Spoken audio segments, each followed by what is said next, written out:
Did you know that in the scale of C major you can arrange the notes in this order? Stable notes give a sense of rest and unstable notes create tension. In this video I'm gonna show you 4 quick tricks to write a better melody. But before I tell you what the first trick is, I want you to hear these next 2 melodies. And I want you to listen very carefully to which one you like most.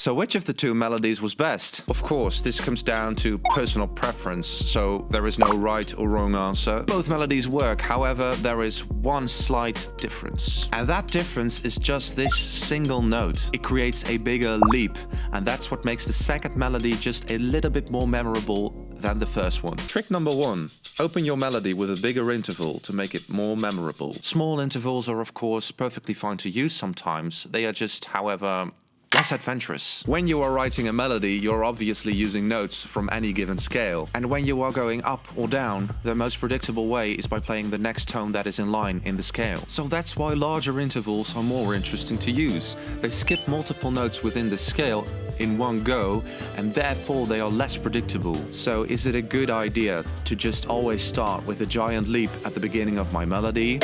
No! Because the purpose of this whole trick is to become less predictable, and if you use this trick every time at the beginning you write a melody, you're going to become predictable again. And should you go up or down with your large leap of an interval? Well, this is very simple. If you want a more uplifting emotion, you go up, and if you want to be a little bit more dramatic with your melody at the beginning, you of course can go down. Trick number 2. Use a simple rhythmic phrase. By using a simple rhythmic phrase, you can give the listener something to hold on to.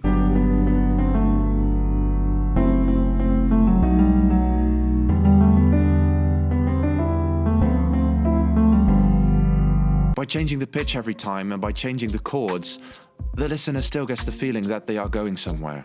So you have the best of both worlds: stability and change. Balance. You don't want this phrase to be too long, and preferably not too complicated, because your melody will be way too difficult to sing. Trick number 3. Stable versus unstable notes. Did you know that in the scale of C major you can arrange the notes in this order? Stable notes give a sense of rest and unstable notes create tension. Being aware of this can help you to write better melodies. For instance, if there is a word in your lyrics that has some sort of a heavy connotation to it, you could use an unstable note for that word, and vice versa with a more lighter word in combination with a stable note. You can also start one phrase with a stable note and end with an unstable note, and then for the next phrase you can flip it around to prevent your melody from becoming too predictable. Trick number 4. Go up and down. Well, that's kind of an obvious tip, isn't it? Still, it's an important one, because if you stay too long in the same region of notes, your melody is getting stale. To prevent this, you could draw a straight line in each phrase to analyze in which direction they are heading in. You could ask questions like, is it going up? Is it going down? If your lines are all like this, that means all of your melodies are starting low and ending high. Try to mix it up for a change with these shapes, and your melody could look like this. Being aware of this trick can help you to write better melodies. For instance, you could create a pattern by using a few ascending phrases first, to then break that pattern by using a descending one. It's all about trying to find balance between predictability and unpredictability. And that's all for this video. Thank you so much for watching. Hit the like and subscribe button, and I'll see you in the next one. Bye bye.